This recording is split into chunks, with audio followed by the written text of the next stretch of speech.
se porte la cité. Quels sont les sujets brûlants de l'actualité nationale et internationale? Vous avez désormais les réponses sur City FM dans l'émission hebdomadaire Franc-Parler. Franc-Parler, c'est la tribune des acteurs de la vie sociopolitique du Togo. Franc-Parler, rien que le décryptage de l'actualité sociopolitique du Togo et d'ailleurs. Rendez-vous sur City FM avec Roger Aménieron tous les samedis de 12h30 à 14h. Rediffusion tous les dimanches à la même heure. Franc-Parler.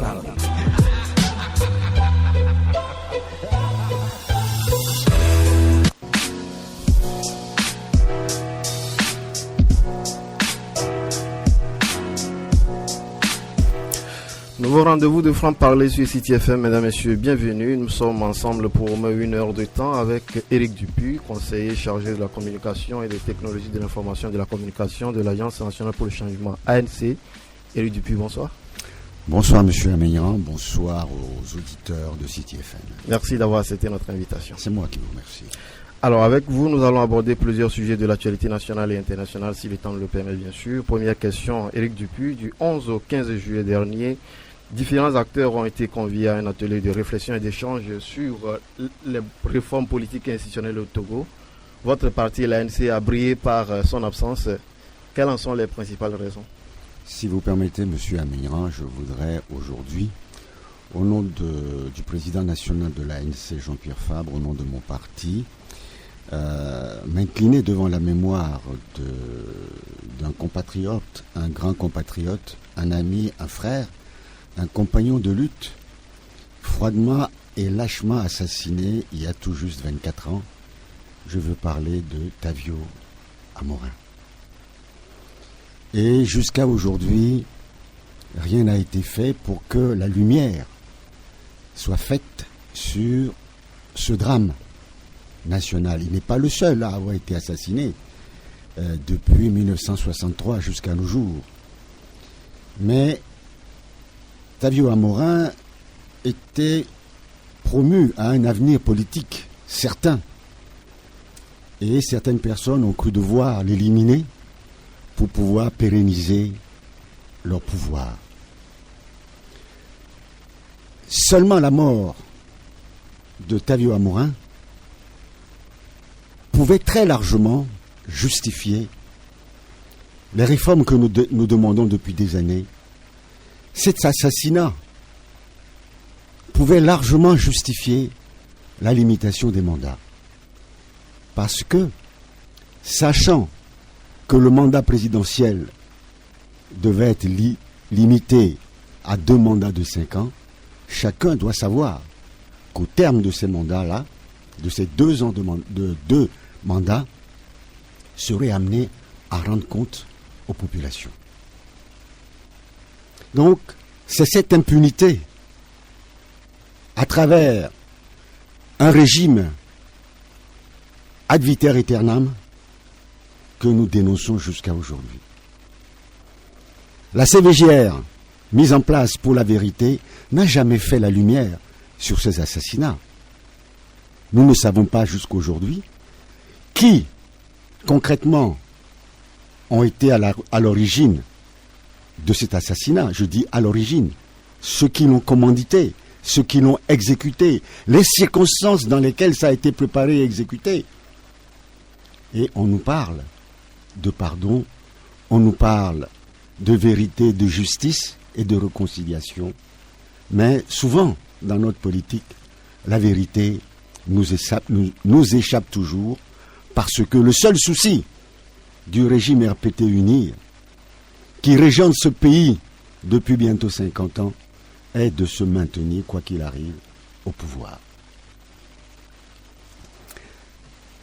L'assassinat de Tavio Olympio, comme toutes les exactions de Tavio Amorin, comme toutes les exactions qu'il y a eu au Togo jusqu'alors, n'avait qu'un seul objectif, c'est de se maintenir au pouvoir et de d'accaparer toutes les richesses nationales par un clan que eux-mêmes ils désignent une minorité. Et suite à cette petite intervention en mémoire de notre cher ami, frère, compagnon de lutte, je voudrais vous dire que est-ce que c'est encore nécessaire d'organiser une réunion de réflexion pour savoir s'il y a lieu ou non de faire les réformes institutionnelles, constitutionnelles et électorales telles que prévues par l'accord politique global. Vous me disiez tout à l'heure que l'ANC a brillé par son absence. Non, monsieur. Monsieur Jean-Pierre Fabre est un homme bien élevé. Quand il reçoit une lettre, il y répond. C'est à ce titre qu'il a écrit à Madame Aouanana qu'il avait invité à prendre part à cet atelier, et il lui a expliqué en termes clairs les raisons pour lesquelles il ne pouvait pas prendre part à cette réunion. L'une des raisons est que ni la CVJR ni le HCROUN ne sont habilités à organiser dans ce pays les réformes politiques. Les seules autorités habilitées à le faire, c'est le gouvernement, et avec les partis politiques, puisque la PG propose et préconise, je veux dire, un large consensus pour ces réformes. M. Fabre a rappelé également à Mme Aouanana les conditions dans lesquelles l'élection présidentielle de 1998 a eu lieu, et elle était présidente de la Commission électorale nationale. Et aujourd'hui, nous savons tous que M. Eyadema Niassibé n'avait pas gagné cette élection. Et si Mme Aouanana avait pleinement joué son rôle de présidente et avait eu pour souci l'équité et la transparence de cette élection, il n'y aurait pas eu la modification unilatérale de la Constitution en 2002 qui a permis la suppression de la Constitution de 1998, de la limitation de mandat et du scrutin à deux tours. À cela, j'ajouterai qu'il n'y a pas que l'ANC qui a brillé par son absence. Mais l'ANC a eu le courage et la courtoisie de le dire, de l'annoncer. Mais le RPT UNIR n'a pas été représenté à haut niveau non plus. Comment voulez-vous que le RPT envoie un individu, je ne sais même pas s'il a envoyé, représenter le RPT UNIR à cet atelier, quand les ténors du parti étaient absents, en commençant par le président de la République, le vice-président de UNIR, qui étaient tous en ce moment-là à Evala, dans le nord du pays. Comment voulez-vous que le chef de file de l'opposition se retrouve à cette réunion face à un énième couteau du parti que nous considérons comme le seul parti adversaire dans ce pays? Éric Dupuy, vous l'avez tantôt dit que le chef de file de l'opposition, qui se trouve être Jean-Pierre Fabre, a adressé une note à la présidente. C'est pas une note, c'est un courrier. À la présidente du HCROUN, lui signifiant certaines choses que vous avez déjà énumérées et qui sont les raisons pour lesquelles vous ne pouvez pas participer. Mais là, vous parlez également de la représentation du parti au pouvoir RPT UNIR. Ça ne faisait pas partie de vos raisons. Non, je vous dis, nous ne le savions pas. C'est un constat. C'est un constat a posteriori. Nous savons aujourd'hui que le RPT UNIR n'était pas non plus représenté à haut niveau à cet atelier. Pourquoi? Est-ce qu'on doit considérer que M. Fogna-Sibé et le RPT UNIR ont considéré que cette réunion n'était pas à leur niveau ou n'avait rien à y faire? C'est une question que tout citoyen togolais a le droit et le devoir de se poser. Mais l'atelier a été ouvert par le Premier ministre et la clôture, c'était le ministre de la Justice qui a représenté le gouvernement. Je vous ai dit prendre part au débat, parce qu'on a dit qu'il fallait réfléchir aux réformes politiques est-ce que le RPT UNIR est exempt des réflexions sur l'avenir de notre pays? L'UNIR a été représenté par un certain Justin Idi. Vous doutez de sa qualité? Vous dites un certain. Oui. J'apprécie le terme. Jusqu'à aujourd'hui, à notre connaissance, ce monsieur n'est pas représenté à haut niveau dans le parti. J'aurais aimé que, comme les chefs de parti ont été invités à cet atelier, que, au moins, le RPT UNIR, l'initiateur de cet atelier, soit représenté au moins à ce niveau. Soit au niveau du président du parti, ou tout au moins à un vice-président, ou porte-parole. Nous allons prendre les éléments un à un. Je vais parler de vos raisons. Vous avez mis en doute la personnalité de Mme Awa Nana Daboya, qui est la présidente du HCROUN. De 1998 à 2016, les choses ont changé. Vous ne pouvez quand même pas lui accorder un bénéfice du doute. Si les choses avaient changé et qu'on devait oublier le passé, pourquoi avons-nous mis en place la commission Vérité, Justice et Réconciliation? Et d'ailleurs, le HCROUN est une émanation de cette institution. C'est tout simplement parce que il faut se servir du passé pour éviter qu'à l'avenir, les mêmes erreurs ne se reproduisent. Donc, étant donné que Mme Awa Nana Daboya est à la tête de cette institution, qui est chargée d'organiser la réparation des préjudices subis depuis 1958 jusqu'à nos jours par le peuple togolais, il lui appartenait à elle, en tant que membre de la CVJR, de, elle aussi, livrer sa vérité sur ce qui s'est passé en 1998. Car l'élection présidentielle de 1998 est l'acte fondateur de ce qui se passe aujourd'hui et même de l'objet des réflexions de cet atelier, puisque cet atelier avait pour objectif de réfléchir sur les réformes institutionnelles et constitutionnelles prévues par la PJ. Mais est-ce que l'on a besoin encore de réfléchir à cela? Quand on prend les documents, vous prenez par exemple la déclaration de Praia sur les élections et le statut et la stabilité en Afrique de l'Ouest, signée en mai 2011, il est dit qu'il faut qu'un consensus national doit prévaloir dans l'élaboration et l'adoption des lois et des normes électorales.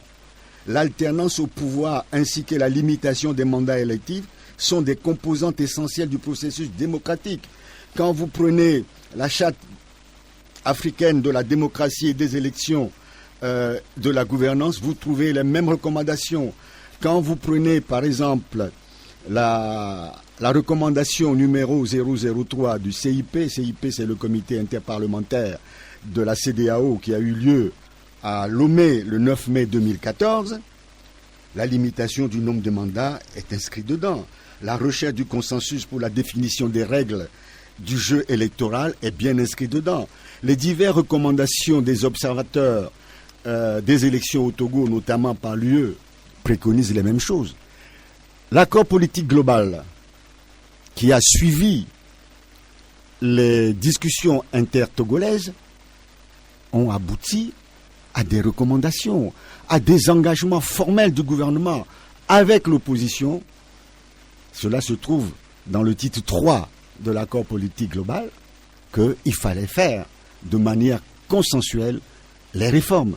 Et l'APG a précisé ces réformes.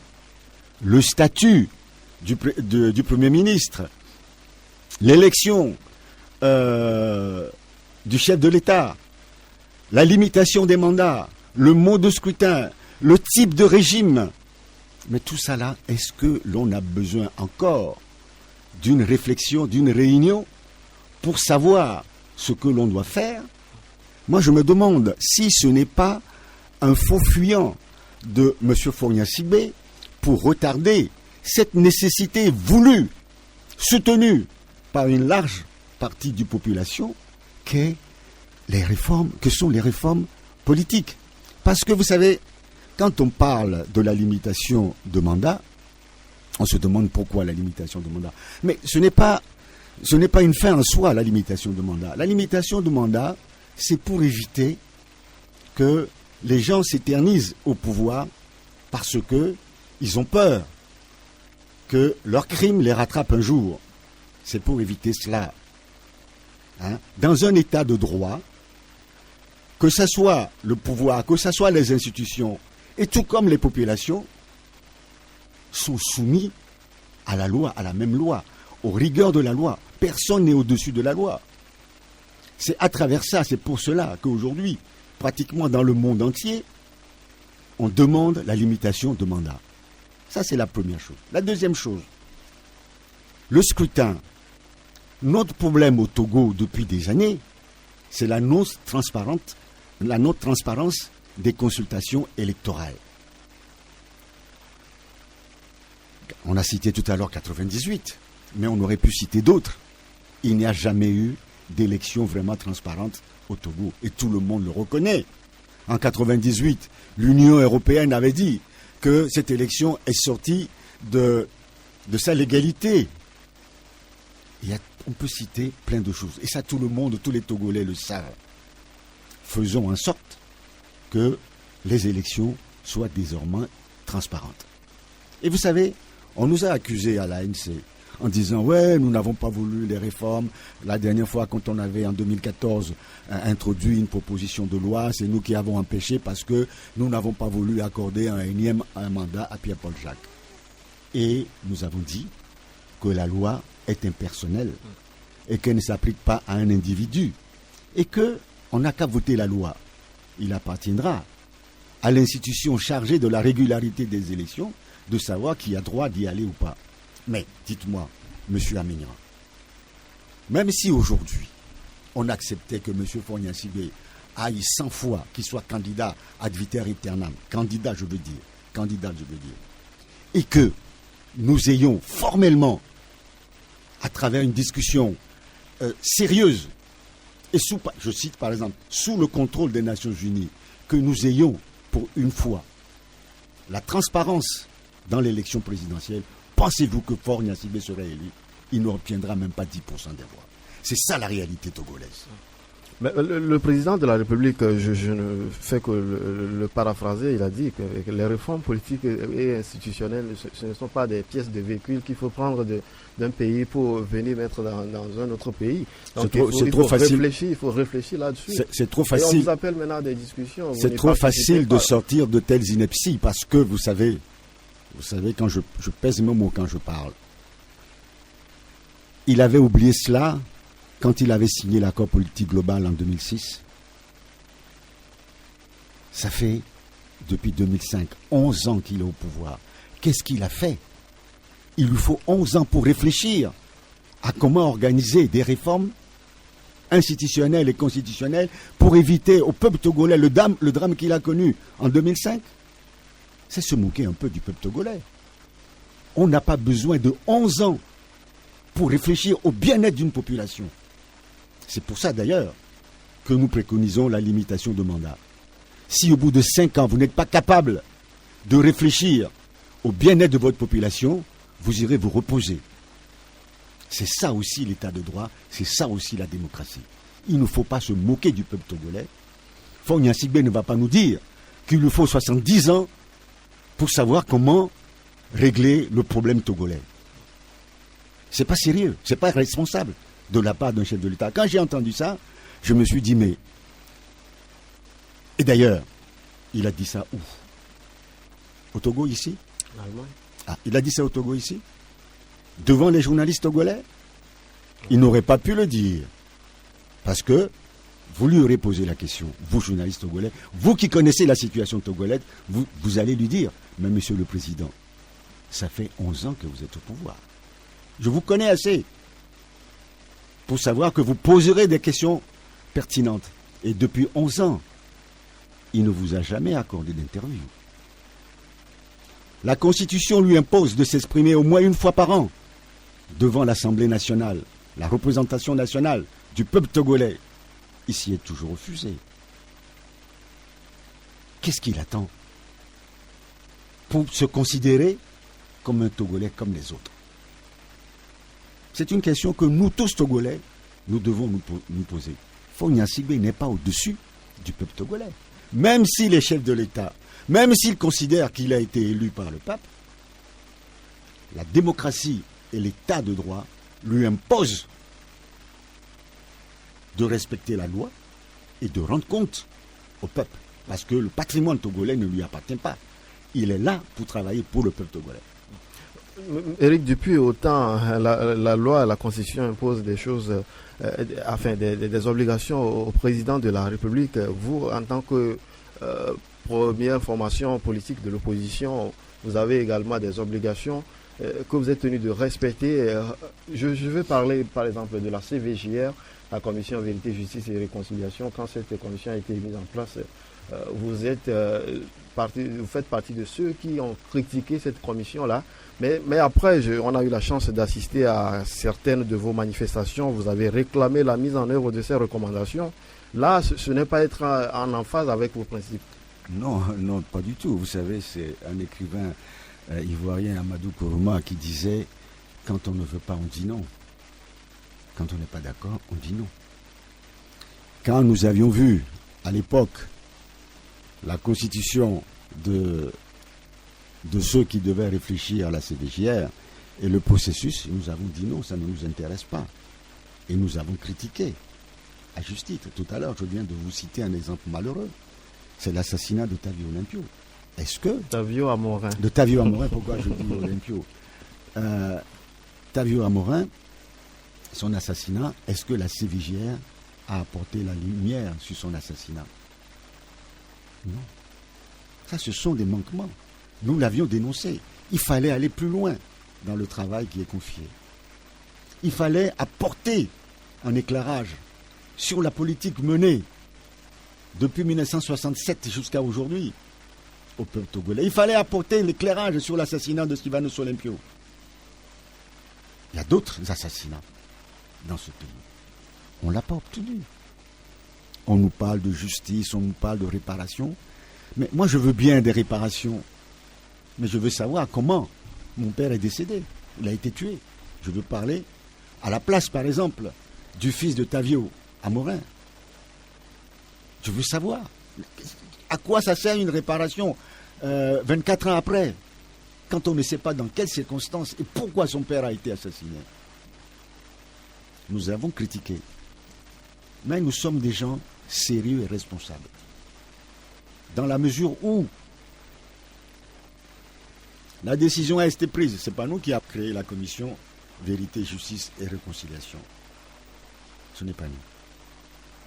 C'était préconisé par les 22 engagements signés en 2004.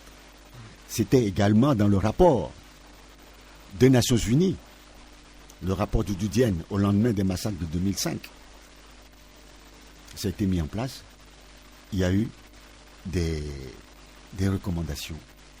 Croyez-vous que nous serions sérieux quand dans ces recommandations nous trouvons ce que nous demandons? Nous ne pouvons que nous en féliciter. Je vais vous prendre un autre exemple tout à fait bête ou simple. Un musulman, je prends un musulman, lambda, parce qu'il est musulman, parce qu'il n'est pas catholique, il va s'opposer à ce que l'Église catholique a fait comme analyse sur la situation togolaise tout dernièrement. Non. Il va dire, je ne suis pas catholique, je ne partage pas leurs convictions chrétiennes, mais je partage ce qu'ils ont écrit. Oui, je partage. Nous sommes comme ça. Si demain, l'atelier qui vient de se terminer, il y a des points positifs, nous dirons oui, il y a des points positifs. Justement, je voulais justement attendez, je n'ai pas fini. en venir. Je n'ai pas fini. Allez-y. Je n'ai pas fini. On dira oui, il y a des points positifs. Déjà, je peux vous dire que certaines personnes qui y sont ont dit, de manière consensuelle, nous avons dit qu'il faut faire les réformes, mais que ces réformes se fassent de manière consensuelle. Nous avons toujours demandé des réformes consensuelles.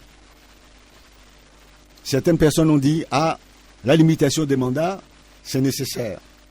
Nous l'avons toujours dit. Est-ce que c'est parce que nous n'y étions pas que nous allons combattre cela? Vous savez, en matière juridique, même quand vous critiquez une loi, vous vous opposez au vote de la loi à l'Assemblée nationale.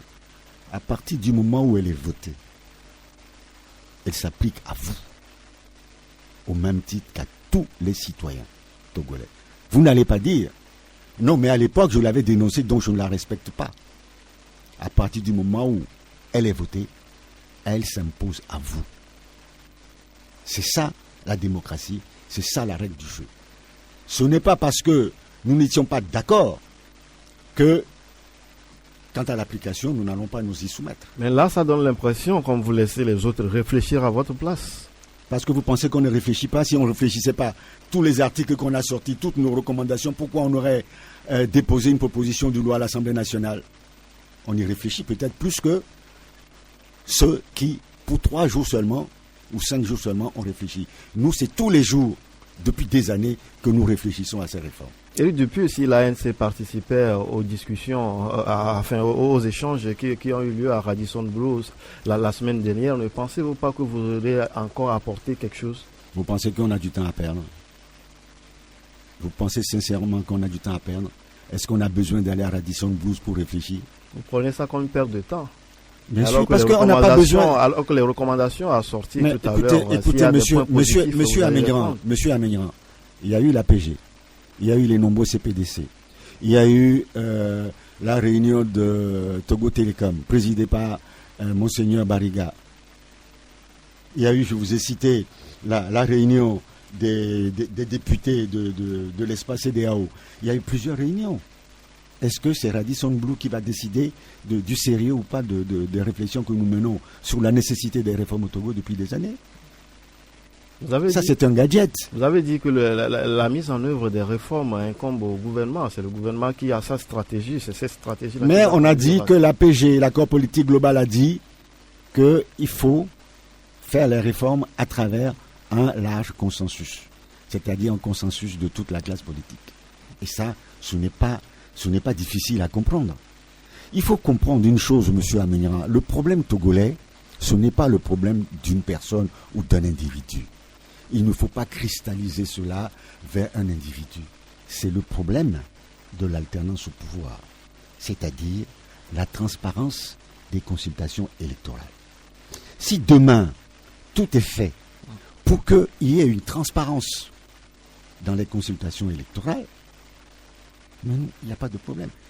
À la suite de cet atelier, j'ai entendu dire que, par certains, qu'on tend vers une 5e République, que bientôt on va nous soumettre une nouvelle constitution par référendum. Mais ceux qui préconisent cela n'ont rien compris à la situation politique du Togo. Ils n'ont strictement rien compris. Pourquoi j'ai dit cela? C'est tout simplement parce que nous disons que les consultations électorales ne sont pas sérieuses au Togo. Elles sont biaisées, elles sont frauduleuses. Si vous voulez organiser une consultation référendaire demain, ce serait par quelle institution? La CENI. Par la CENI telle qu'elle est aujourd'hui, l'opposition n'y est pas représentée. Par la HAC qui va ouvrir les pages d'intervention équitable pour les partis politiques, l'opposition n'est pas représentée. La Cour constitutionnelle, l'opposition n'est pas représentée. Nous disons qu'il faut que les institutions qui interviennent dans les consultations électorales soient responsables et soient justes. Aujourd'hui, elles sont toutes inféodées au régime RPT Lumière. Nous voulons que les règles du jeu soient claires et acceptables par tous. C'est-à-dire qu'il faut que le fichier électoral soit transparent. Il faut qu'il y ait un fichier d'état civil digne de ce nom pour qu'on n'amène pas, que les chefs, quand on n'amène pas Pierre-Paul Jacques pour voter 2 fois. Nous ne voulons pas ça. Tout ça, ça fait partie des recommandations qu'on nous fait à longueur de temps. Même ça fait partie des règles de la CEDEAO. Le Togo n'est pas membre de la CEDEAO. Et pourquoi il ne respecte pas les engagements pris auprès de la CEDEAO? Je vous ai parlé tout à l'heure de la déclaration de Praia. La déclaration de Praia, le Togo y était. Mais il y avait la CEDEAO, il y avait les Nations Unies, il y avait l'Union Européenne, il y avait toutes ces institutions-là qui sont mises d'accord. Le Togo a ratifié. Pourquoi le Togo ne respecte pas le protocole additionnel de la CEDEAO? Le Togo est membre de la CEDEAO. Pourquoi ne pas respecter cette ligne que chaque pays tente à se donner pour qu'on puisse avancer? C'est ça la question qu'on se pose. Et si demain, ils décident d'aller vers une 5e République, comment organiser cette consultation référendaire? Et je dis, M. Amira, que le vrai problème du Togo, c'est la transparence et l'équité des consultations électorales dans ce pays. Parce que le jour où il y aura une CENI digne de ce nom, une Cour constitutionnelle digne de ce nom, une HAC digne de ce nom, et que les élections s'organisent de manière consensuelle et transparente, je n'aurai pas de souci à me faire pour parler même de la limitation du mandat, parce qu'elle sera faite d'office. Vous parlez des consultations référendaires, vous avez égrené 3 institutions de la République, vous avez parlé de la CENI, de la HAC et de la Cour constitutionnelle. Si nous prenons la HAC, M. Dupuy, vous dites aujourd'hui que la HAC l'opposition n'est pas représentée au sein de la HAC. Non. Quelles sont les preuves dont vous disposez? C'est tout simplement parce que nous avons présenté un candidat en la personne de M. Crosby Cuisse qui a été rejeté par l'Assemblée nationale. Je ne vois pas d'autres partis politiques de l'opposition qui soient représentés au sein de la HAC. Et vous pensez que l'opposition se résume seulement à l'ANC? Citez-moi un autre parti politique de l'opposition qui ne soit pas au gouvernement et qui soit à la HAC. Citez-moi un seul. Juste Azialouva aujourd'hui. Il n'est pas membre d'un parti politique, il est là en tant que professionnel. Ne lui faites pas l'affront de le traiter d'être partisan de tel ou tel parti politique. Juste Azialouva, il est le directeur de publication du journal Liberté. Il était président d'une association professionnelle, le PPT. Qui a toujours œuvré, si nous prenons le journal Liberté dans cette parution, c'est des parutions qui sont en fait en faveur de l'opposition, en l'occurrence c'est là. Monsieur Amignan, ce n'est pas parce que vous aurez des tendances à défendre le RPT que je vous traiterai d'office de membre de RPT uni. Je respecte votre opinion, mais ce n'est pas ça que je ferai, ce n'est pas pour ça que je ferai cet amalgame. Et si nous prenons la CENI? La CENI, l'opposition n'est pas représentée. Qu'est-ce qui s'est réellement passé? Tout le monde le sait. Mais c'est tout simplement parce que, de manière unilatérale et illégale, les représentants de l'opposition, à savoir ceux du CAR et de l'ANC, ont été purement et simplement renvoyés, dont le vice-président de la CENI. Vous savez, quand vous êtes élu, vous êtes choisi, vous êtes élu, et vous constituez une institution, et que vous avez présenté, vous avez prêté serment, personne ne peut vous renvoyer de ces institutions-là. Or, aujourd'hui, qui sont ceux qui ont renvoyé les nôtres? Ce sont leurs propres collègues. Cela ne s'est jamais vu ailleurs dans le monde. Au Togo, il y a des choses qui se passent, et quand on en parle, la dernière fois j'étais en France, j'en parlais avec des amis français, ils nous ont dit, mais ce pays marche sur la tête. On ne peut pas voir quelque chose de cette nature se passer dans un pays évolué. Ça n'existe pas. Et ça aussi, c'est l'abus de droit. S'il y avait une transparence, s'il y avait une alternance politique au Togo, des choses comme ça ne se passeraient pas. On respecterait le choix des gens, on respecterait la liberté de s'opposer. Parce que quand on est dans l'opposition, on a choisi de s'opposer à l'action gouvernementale.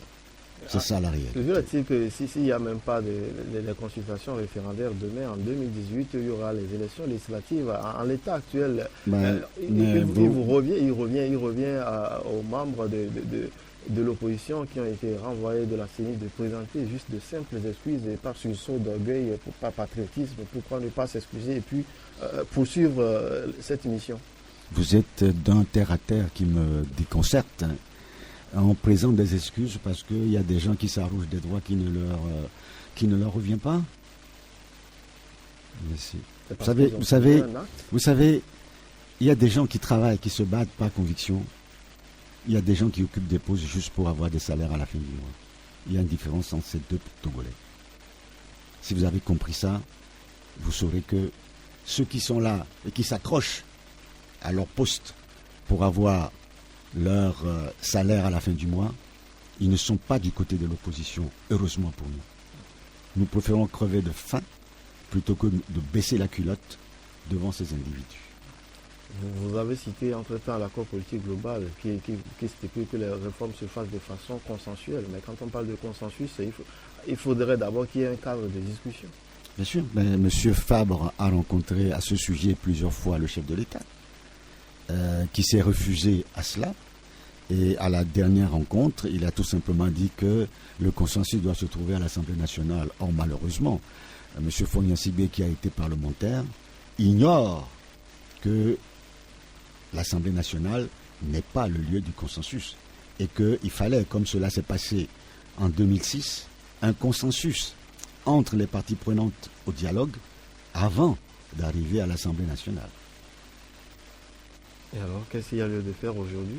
Mais c'est tout, c'est-à-dire qu'il faut que toute la classe politique s'asseye. Vous savez, on n'a pas besoin. On a voulu le faire à travers les CPDC, mais à chaque fois, le régime actuel met le bâton dans les roues. Je vous rappelle, j'en ai parlé tout à l'heure, je vous rappelle de la concertation de ce qu'on appelle Togo 2000, non pas Togo 2000, Togo Télécom. Pendant toute la durée des discussions, le RPT UNIR a refusé de donner son avis et au dernier moment, ils ont quitté la discussion.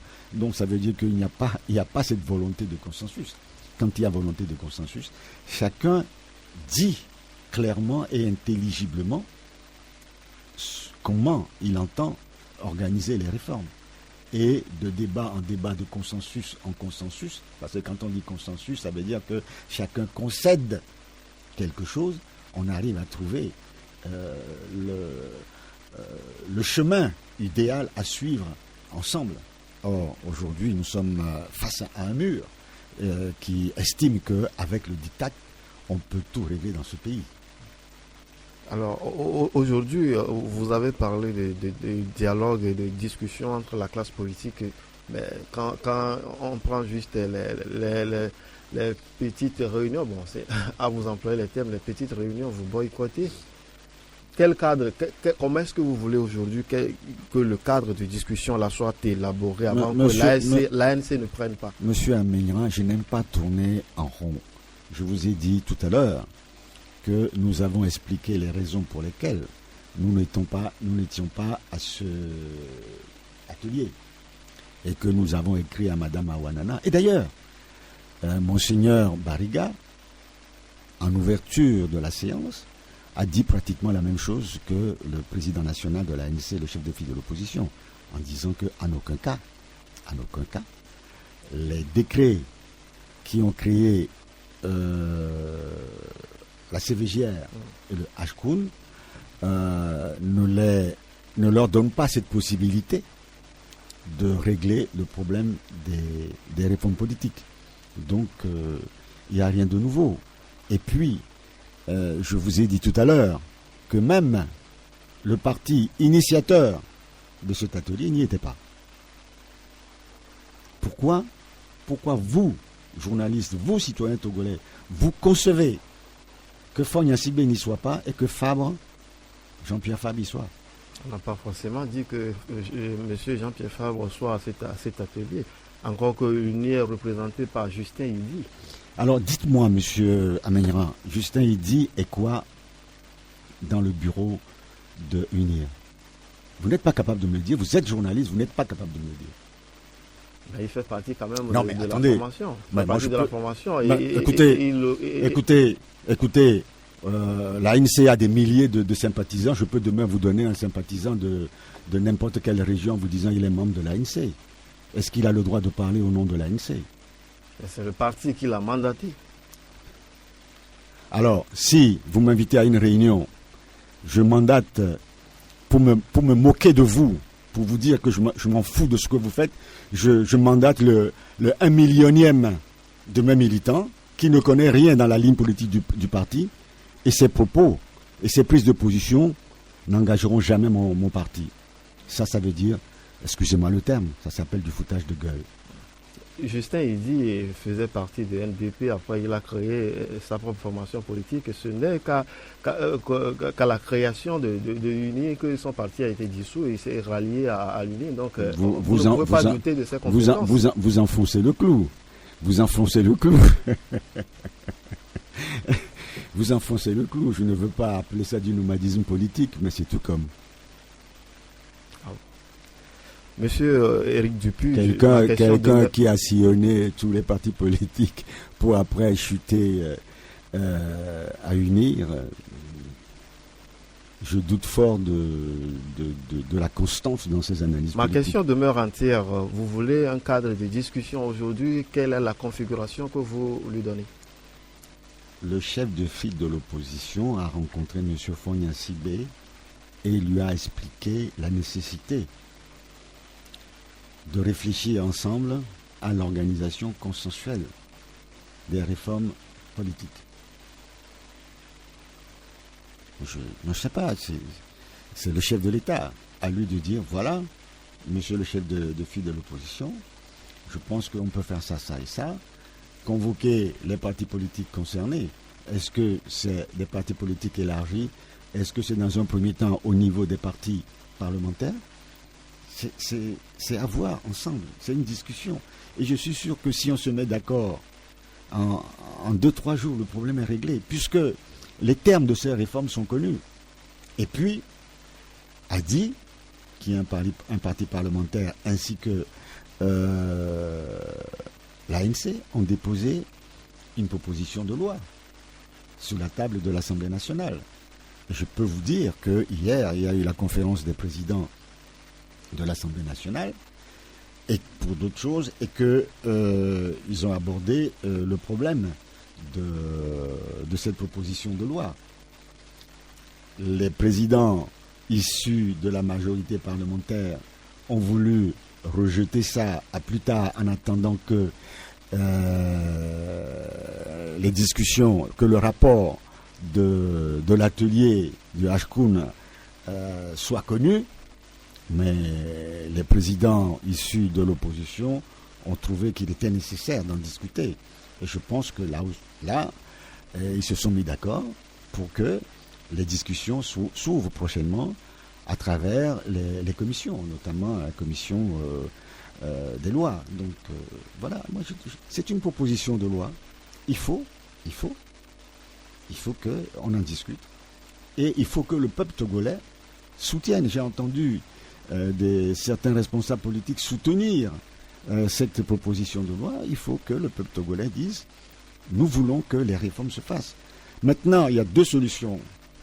C'est de manière consensuelle. De toute manière, c'est de manière consensuelle, c'est-à-dire qu'on organise de manière consensuelle un travail pour aller de l'avant, ou alors, de manière consensuelle, on vote pour la proposition de loi déposée à l'Assemblée nationale. Puisque, in fine, qu'est-ce que nous demandons? Nous demandons la transparence des élections, nous demandons le partage équitable des richesses de la nation. Qu'est-ce qui peut nous critiquer pour cela?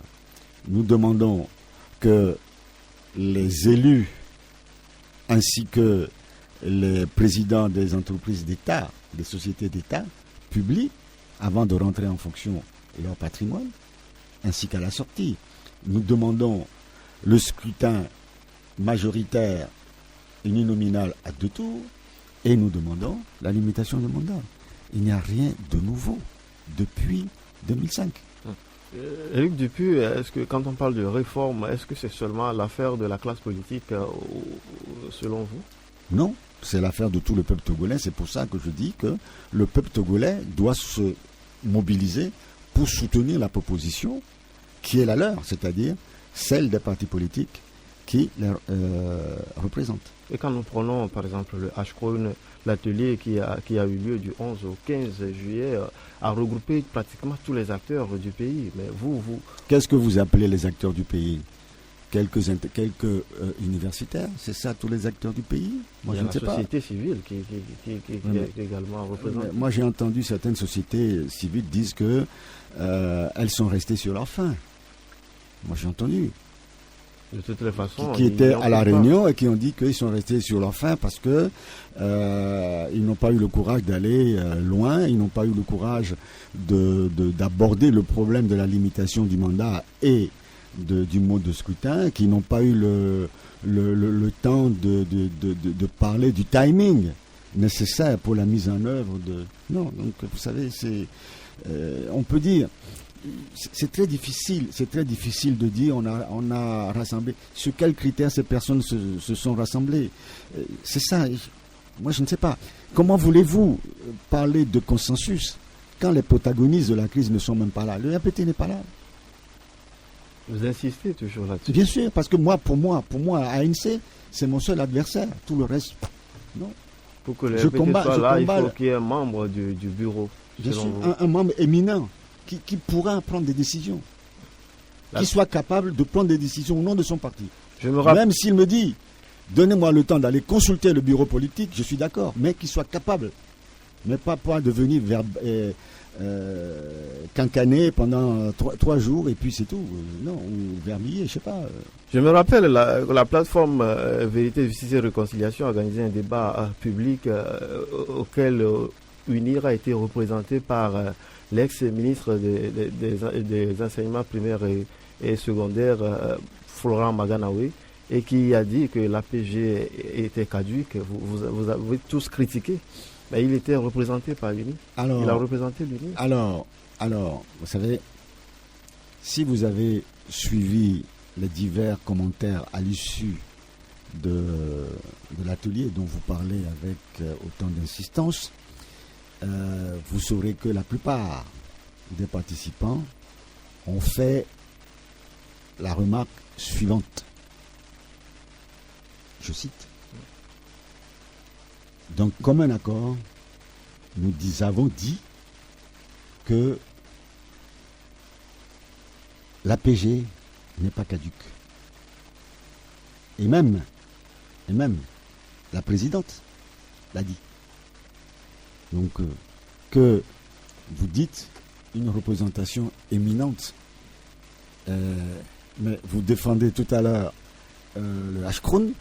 Tout le monde reconnaît que le Ashkroun, que la CVJR, qu'on doit mettre en application les engagements de la CVJR. Comment voulez-vous expliquer à un peuple qu'un accord signé en son nom, il y avait les partis politiques de ce pays, il y avait la société civile, il y avait le gouvernement. Et c'est en présence de Fogna Sibé et de Blaise Compaoré, ici à Lomé, à l'hôtel dont vous parlez tout à l'heure. À l'époque, ça ne s'appelait pas Radisson Blues, mais ça s'appelait Hôtel du 2 février, que ce document a été signé. J'ai encore le film de cette signature, les discours qui ont été prononcés. De quelle caducité on peut parler? Il y a une continuité de l'État. C'est au nom de l'État togolais que le gouvernement a signé ce document. C'est au nom du peuple togolais que cela a été signé. Qui est-ce qui décide de cette caducité? Qui? L'Assemblée nationale? Qui? Le peuple togolais? Vous voyez que des gens racontent n'importe quoi. Les gens inventent n'importe quoi parce que eux-mêmes, ils sont incapables d'analyse sérieuse. Certains, parce que ils ont fait 2 années en droit à l'université s'imaginent qu'ils sont doctorants en droit. Et ils inventent des choses comme ça. Mais c'est malheureux. Prenons la peine d'analyser, de lire le document qu'on appelle le dialogue inter-togolais, qui a été édité par Editogo. Hein? Et tout ça là, on va nous dire que c'est perte et profit, ça ne sert à rien. Et pourquoi on avait organisé tout cela? Et pourquoi nos frères du Burkina Faso s'étaient livrés, organisés pour nous rendre ce service depuis des années. Mais on a du mal à le comprendre. Hein? Pour le gouvernement, c'est M. Kokou Biosé Tozun qui a signé. Paix à son âme. Pour le RPT, c'est M. Fambare Ouattara Nachaba qui a signé. Et on dit que c'est caduc. Alors, j'entends des gens, on se demande, mais où ils vont chercher ça en disant « Ah, Eric Amerdine est mort, donc c'est caduc. » Mais où est-ce qu'on a vu ça? En France, et même au Togo, il y a des lois qui datent de très longtemps. Les auteurs sont tous morts, mais la loi est toujours appliquée. La loi 1901 sur les associations est pratiquée au Togo aussi. Est-ce que les auteurs de cette loi vivent encore? Mais le père de la Constitution française, Michel Debré, il est mort depuis. On va dire la Constitution est caduque parce que Michel Debré est mort. Vous voyez l'espèce d'analyse que certaines personnes cherchent à vendre au peuple togolais. Cela ne tient pas.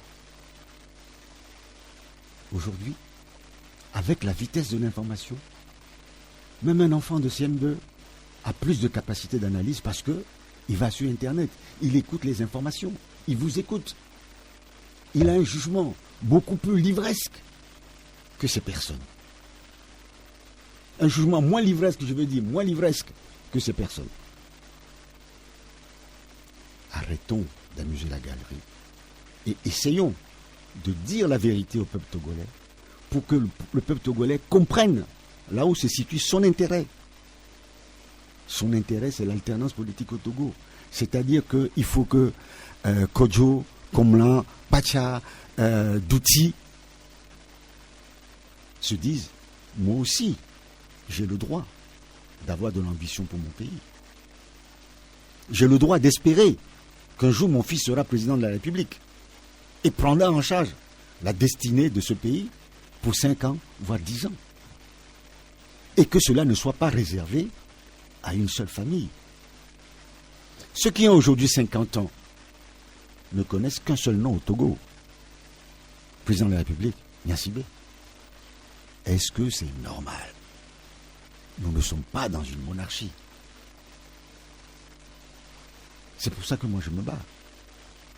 Et c'est pour ça que nous devons dire la vérité au peuple togolais. Vous vous battez pour que les Gnassingbé quittent le pouvoir ou que les réformes soient faites? Pour que vous, monsieur Amigran, si vous ne l'êtes pas, que votre fils ou vos petits-enfants puissent avoir cet honneur, cette dignité de diriger ce pays un jour. Je me bats pour vous. Et c'est pour ça que vous avez déposé la proposition de loi à l'Assemblée nationale. Tout à fait, oui.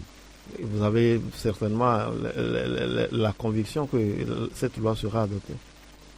Je le souhaite et je suis persuadé. Vous savez, quand on se bat contre un régime autoritaire, une dictature, un parti politique seul ne peut pas y arriver, n'a pas cette capacité d'amener au changement s'il n'a pas le soutien du peuple. Mais avec le soutien du peuple, tout est possible, parce que c'est le peuple. Dans une démocratie qui détient la souveraineté. C'est le peuple. Et c'est le peuple. Et nous, aujourd'hui, notre ambition, c'est au-delà de nos militants, au-delà de nos sympathisants, au-delà de nos partisans. Nous souhaitons nous adresser aux populations togolaises, partout où elles se trouvent. Même nos compatriotes qui sont aujourd'hui, en guillemets, APT unis, je dis en guillemets parce que ça on peut en discuter aussi, leur dire là où se trouve leur intérêt. Est-ce que vous pensez qu'au sein du APT unir, il n'y a pas d'autres ambitions pour diriger ce pays un jour? Ce serait malheureux. Et c'est pour cette raison que, aujourd'hui, nous avons une délégation de 6 membres qui sont dans la savane pour aller parler à nos compatriotes de la savane. Et nous sommes en train, petit à petit, de sillonner ce pays. Le président national est absent du Togo pour l'instant, mais dès son arrivée, nous allons aller vers nos populations pour leur expliquer la nécessité de soutenir les partis politiques qui œuvrent pour les réformes institutionnelles, constitutionnelles, électorales, pour que désormais, dans notre pays,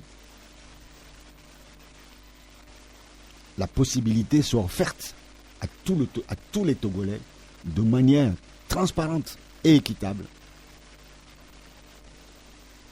la possibilité d'accéder à la tête de ce parti. Et que ça ne soit pas réservé à quelques individus. Et que la possibilité soit offerte à tous les Togolais pour qu'ils aient ce minimum vital qui est de l'eau potable, qui est au moins un repas par jour, digne. Parce qu'aujourd'hui, après plus de 50, bientôt 60 ans d'indépendance, nous avons des populations qui n'ont pas d'eau. Nous avons des populations qui n'ont pas d'école. Nous avons des populations qui n'ont pas d'électricité. Nous avons des populations qui n'ont pas de centre de soins. Revenons à l'enseignement. Au bac, moins de 50% de réussite. Oui. Quand en France, on a plus de 88%. Au lieu de tirer les enfants vers le haut, on les maintient dans une situation d'échec. Tout simplement parce que on n'a pas réfléchi à l'organisation de l'enseignement pour que tous nos enfants puissent avoir leur bac, puissent accéder à des formations supérieures et avoir un métier demain. Nous n'avons pas de structure statistique pour pouvoir faire des prévisions à moyen terme et à long terme, pour créer des classes, pour créer des places dans les amphithéâtres, pour créer des emplois qui demain vont absorber la main-d'œuvre. Au lieu de réfléchir à cela, on limite l'enseignement. Moi, ce qui se passe, que ce soit au BEPC ou au bac, ça me chagrine. Limiter comme ça près de 50% d'une génération, ça fait mal. D'un peuple, ça fait mal. Qu'est-ce qu'ils vont devenir ces gens? Combien vont redoubler? Combien vont se retrouver dans la rue demain? Combien vont se retrouver à vendre des colis fichés sur la route ou des pommes? Combien? Mais le ministre de l'enseignement supérieur a bien dit que le baccalauréat n'est pas un concours, mais c'est un examen. Si les enfants ont travaillé, ils devraient réussir. Si l'enseignement est fiable, bien construit, et qu'on donne la même chance de réussite à ses élèves, oui. Mais ce ministre parle des enfants des Togolais qui n'ont pas les moyens d'envoyer les leurs ailleurs que dans nos lycées ou dans nos lycées. Combien sont leurs enfants qui sont en Europe ou en Amérique? Pourquoi leurs enfants ne seraient pas dans la même situation que les nôtres? C'est une question qu'il faut se poser, nous, Togolais. Nous avons l'obligation de nous interroger là-dessus. Ce ministre, il faut lui demander, vos enfants sont dans quelle école? Certainement pas dans celles qui ont un taux de réussite de moins de 50%. Je ne le pense pas.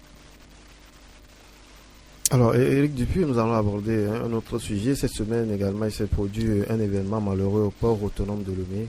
Un incendie qui a consumé des véhicules, le parc de véhicules d'occasion. Vos sentiments?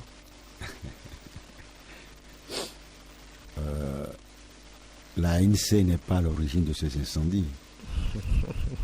Vous savez, je me souviens encore de 2013, janvier 2013, les incendies des marchés de Kara et de Daoulato.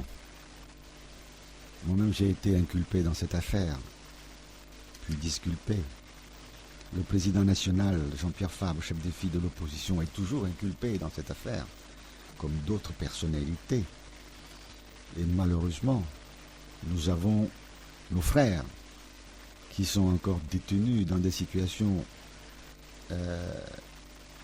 exécrables. La dernière fois, j'apprenais au Bureau national qu'il y a l'un d'eux qui est gravement malade. Il souffre de tuberculose. Et son avocat a demandé sa mise en liberté provisoire. Et cela a été refusé, mettant ainsi en danger la vie des autres détenus, parce que vous savez que la tuberculose est une maladie très contagieuse.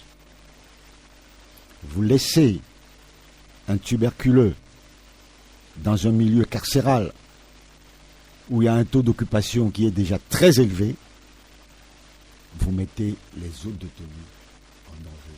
Parmi ces gens-là, il y a ceux qui sont en prison préventive, qui ne sont pas encore condamnés, et qui demain peut-être seront disculpés, libérés, et vont rentrer chez eux avec une maladie grave.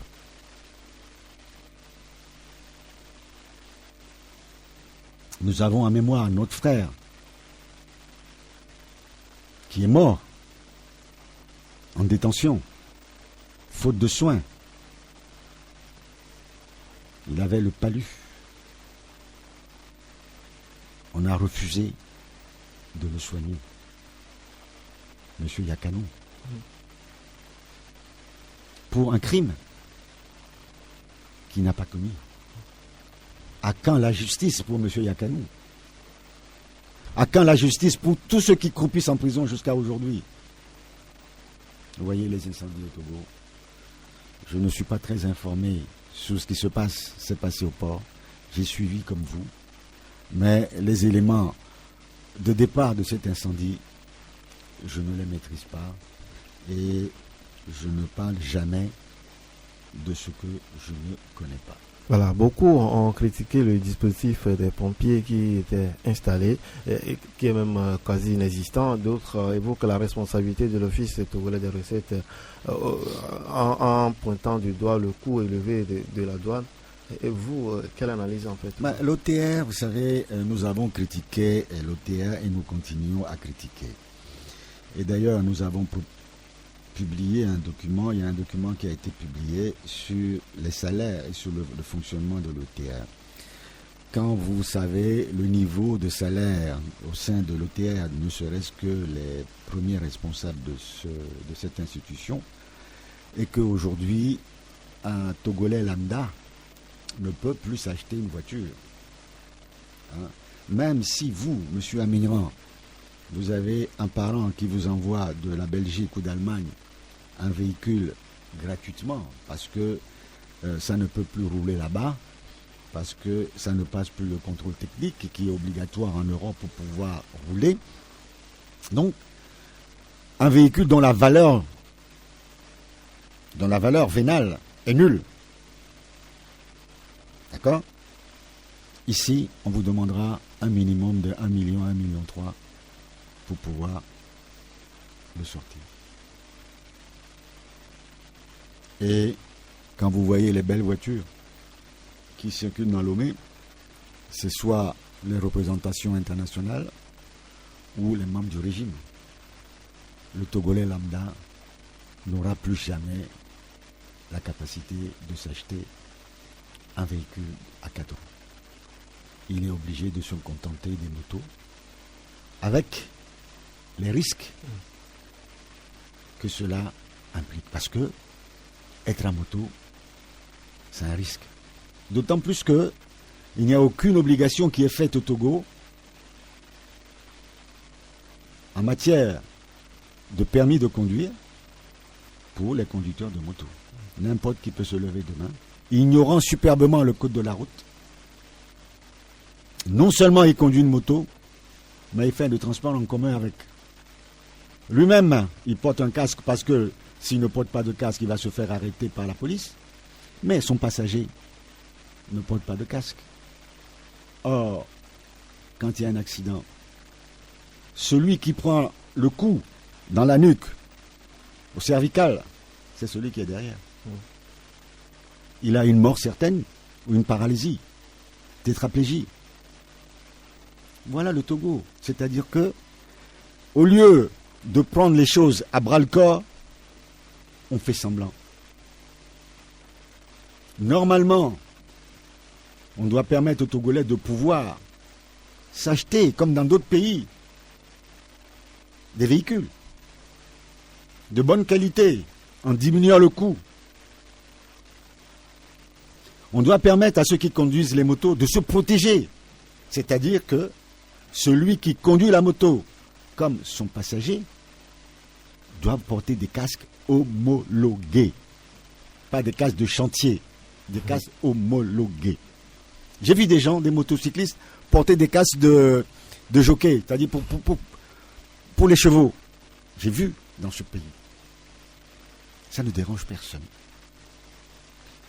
Vous savez, je suivais la dernière fois le ministre de la Sécurité qui parlait de la sécurité routière.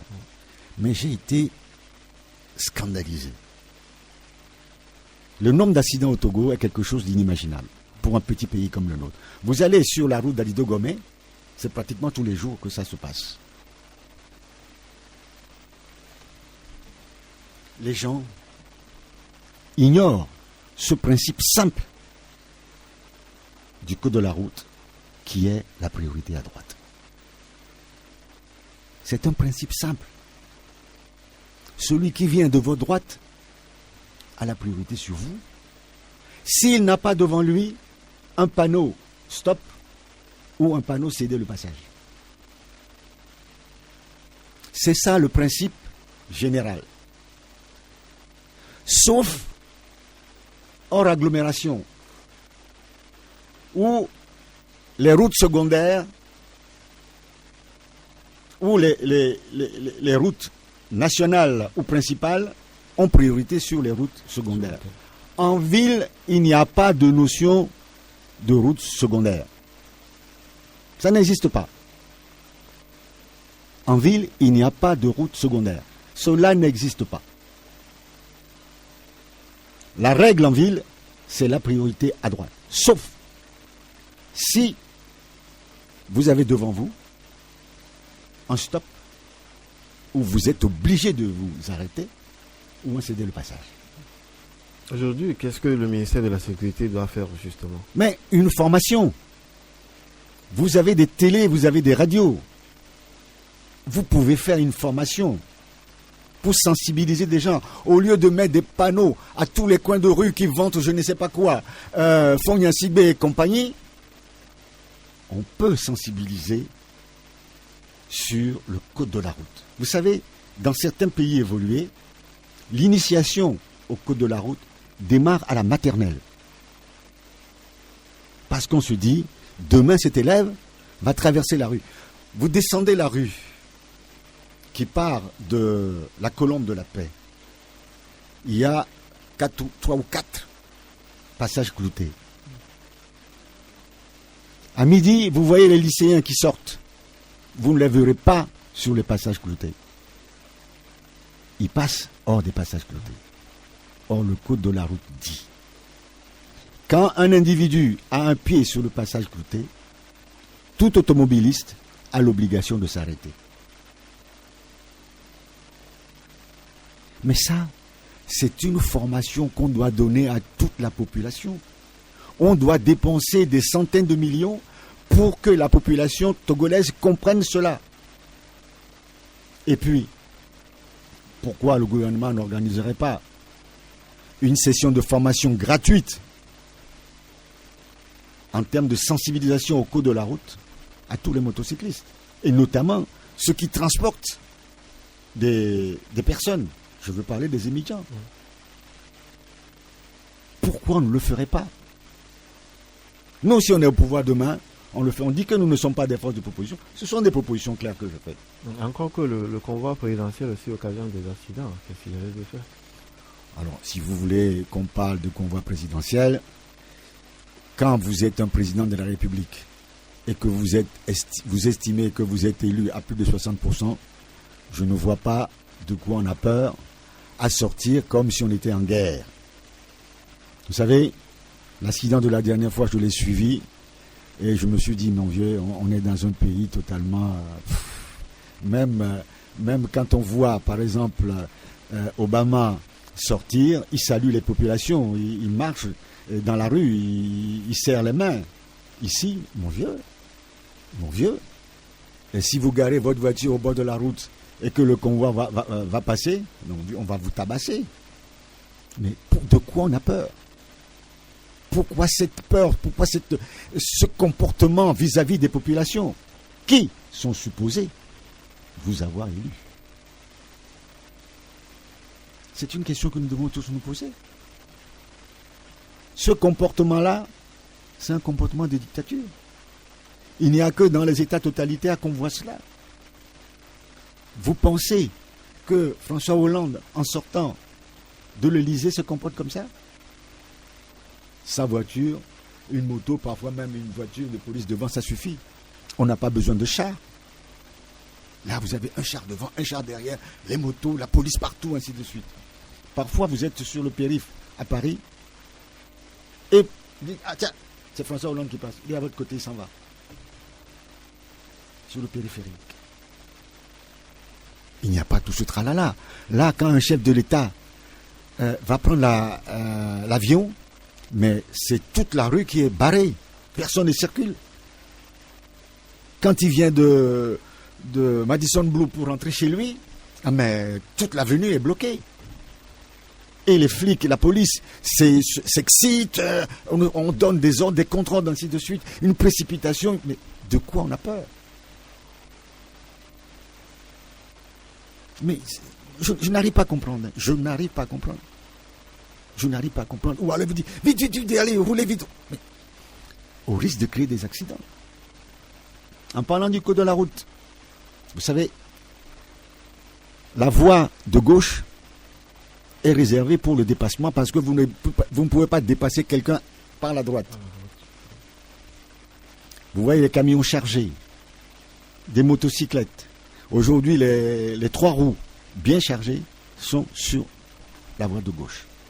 Pour les doubler, vous êtes obligé de violer le code de la route en passant par la droite. J'ai vu hier, en allant à Didogomé, au rond-point, au feu rouge de la Concorde, des policiers arrêter des véhicules, bloquer la circulation à gauche pour vérifier leurs papiers. Au lieu de demander au chauffeur de se rabattre à droite avant de faire son travail de contrôle, il le bloque à gauche. Voilà. Mais ça, c'est le bon sens. Et le ministre de la Sécurité devait réfléchir à cela. Mais j'ai l'impression que lui-même, il ignore tous ces détails-là. Oui, il ignore les détails ou il n'a pas les moyens? Il n'a pas les moyens.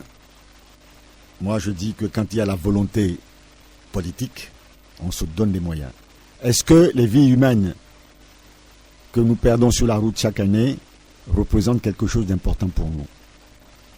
Est-ce que les blessés graves, les handicapés à vie, est-ce que ça représente un coût pour la communauté togolaise? Je dis oui.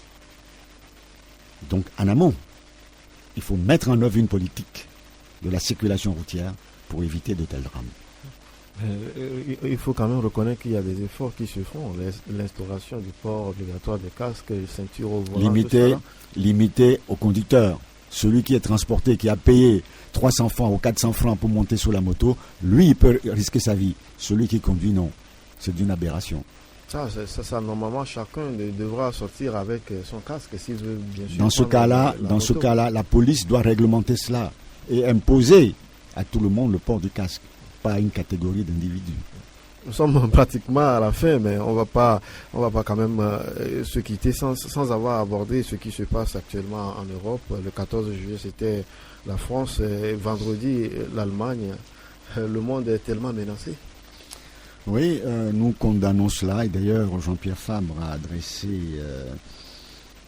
au président de la République française sa condamnation pour ce qui s'est passé à Nice et sa compassion pour les familles éplorées et une prompte guérison pour les blessés. Et il va faire la même chose certainement aujourd'hui vis-à-vis des Allemands. Bon, dans ce qui s'est passé en Allemagne hier, pour l'instant, il est difficile de dire qu'il s'agit d'un attentat de la même nature que ce qui s'est passé à Nice, puisque d'après ce que nous apprenons, c'est un jeune homme de 18 ans qui aurait tout seul fait cela. Est-ce qu'il a été converti rapidement? Parce que je ne veux pas parler de convertir à l'islam, parce qu'il ne faut pas jeter la pierre à une religion.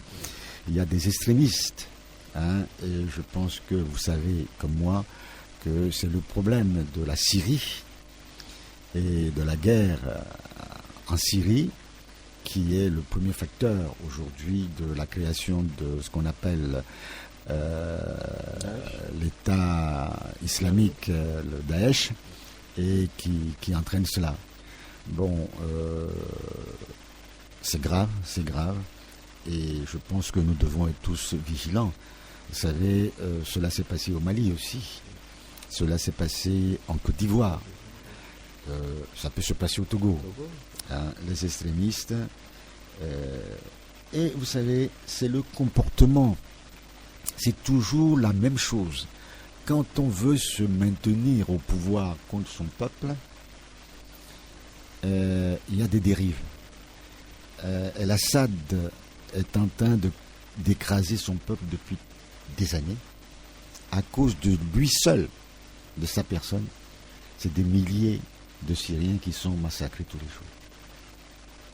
Pour moi, en tant que citoyen togolais, en tant qu'observateur de l'actualité politique internationale, je condamne cela. Je ne peux pas accepter que parce que quelqu'un a commis des crimes et qu'il ne veut pas rendre compte au peuple et qui veut se maintenir à tout prix au pouvoir, le pouvoir n'appartient pas à El-Assad tout seul, ça appartient à des millions de Syriens. Pourquoi écraser à coups de bombes, à coups d'armes, toute une population? Je ne comprends pas. Scandaleux. Nous allons y revenir, mais nous sommes à la fin. Votre conclusion en quelques secondes.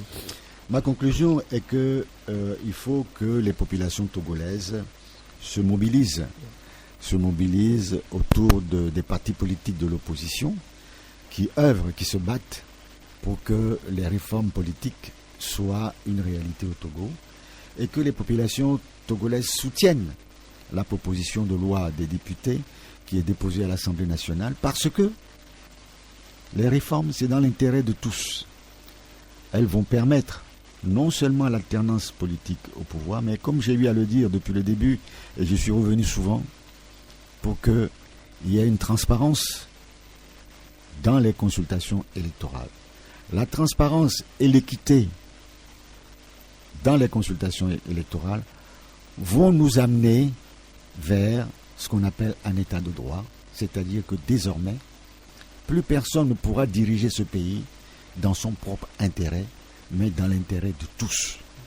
Puisque limité à 2 fois 5 ans, s'il ne fait pas l'affaire, au bout de 5 ans, le peuple togolais peut le remercier, comme les Français l'ont fait avec Sarkozy. Et il n'y a pas de haine, il n'y a pas de méchanceté. On vous a dit de travailler pour le peuple, vous ne pouvez pas le faire, allez vous reposer. Il y a d'autres compétences au Togo et je suis persuadé que sur les 7 millions de Togolais, il y a certainement 1 million de compétences qui puissent diriger ce pays de manière sérieuse et responsable. Et depuis, vous êtes conseiller chargé de la communication et des technologies de l'information et de la communication de l'Alliance nationale pour le changement ANC, le principal parti de l'opposition. Merci d'avoir passé tout ce temps avec nous. C'est moi qui vous remercie. À la technique, il s'appelle Martial Abaudin. Au micro, vous avez Roger Amélian. C'est tout pour Franc Parler de ce jour. Merci de nous avoir suivis. À la prochaine.